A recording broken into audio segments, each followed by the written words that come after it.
শান্তিতে নোবেল বিজয়ী বাংলাদেশের সন্তান ডক্টর মোহাম্মদ ইউনূস সম্প্রতি যুক্তরাষ্ট্রের সর্বোচ্চ রাষ্ট্রীয় সম্মাননা ইউএস কংগ্রেশনাল অ্যাওয়ার্ড এ ভূষিত হয়েছেন।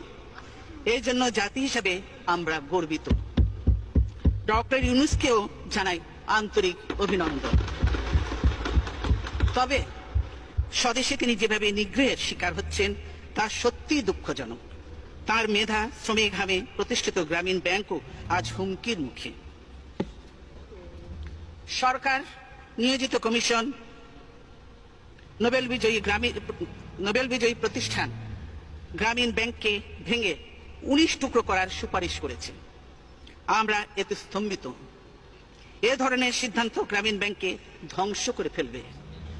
ক্ষুদ্র ঋণের মাধ্যমে নারীর ক্ষমতায়নে এই ব্যাংক গুরুত্বপূর্ণ ভূমিকা পালন করে চলেছে।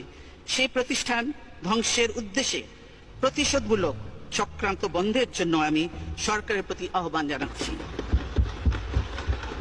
আমরা এর তীব্র বিরোধিতা করছি। দেশের মানুষ এ ধরনের হীন কার্যকলাপ মেনে নেবে না। একটা প্রতিষ্ঠান ভেঙে ফেলা, ধ্বংস করা খুবই সহজ, কিন্তু এ ধরনের একটি প্রতিষ্ঠান গড়ে তোলা অনেক কঠিন ও শ্রমসাধ্য কাজ। গ্রামীণ ব্যাংকের ওপর রাষ্ট্রীয় কর্তৃত্ব আরোপের অপচেষ্টা চলছে। আমরা এরও তীব্র বিরোধিতা করি। রাষ্ট্রায়ত্ত ব্যাংকগুলো লুটপাট করে সরকার যে অবস্থা করেছে, তারা কি গ্রামীণ ব্যাংকেও সেই অবস্থায় নিয়ে যেতে চায়?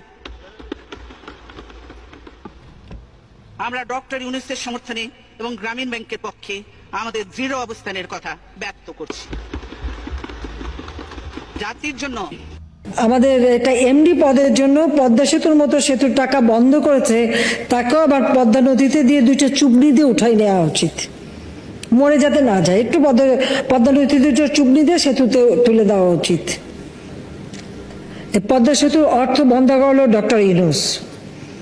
আমাকে উনি পদ্মা নদীতে চুবানোর জন্য পরামর্শ দিয়েছেন। 2বার চুবাতে হবে, যেন আবার খেয়াল রাখবে যেন মরে না যায়। আমার নাম ধরে তো উনি ডাকেন না, উনি বলেন রক্তচোষা। শুরু করেছে ঘুষখোর, সুদখোর, এটা নিয়ে আমাকে বলতেন। এখন বলছে আমি মানুষের রক্ত চুষি। পদ্মা নদীতে চুবানোর জন্য পরামর্শ দিয়েছেন। 2বার চুবাতে হবে, যেন আবার খেয়াল রাখবে যেন মরে না যায়। কাজে উনি আমার উপরে সাংঘাতিক রকমের কি বলবো, ক্ষোভ আমার উপরে। কেন ক্ষোভ তার আমার জানা নেই। আমি এমন কোনো কিছু করি নাই যিনি আমার উপরে ক্ষুব্ধ হতে পারেন। কোনো বিহেভিয়ার বা কোনো আচরণ এরকম কিছু করি নাই। কাজে এটার থেকে মুক্তি পাওয়ার আমি তো কোনো রাস্তা দেখছি না। একজন একতরফাভাবে একটা ভীষণ ক্ষোভের মধ্যে থাকবেন। কোন দিক থেকে এটা ক্ষয়ে গেল, হারিয়ে গেল, আমার দিক থেকে আমি জানি না। আমি কি অপরাধ করেছি, কিছু একটা নিশ্চয়ই করেছি। যেদিন ঘোষণা পেয়েছি, টেলিভিশনে শুনেছি, রেডিওতে শুনেছি, সেদিনই আমরা 6 জন ছিলাম ন্যাশভিলে। 6 জন একত্র হয়ে অনেক বাকবিতণ্ডার পরে আমরা ঘোষণা করলাম।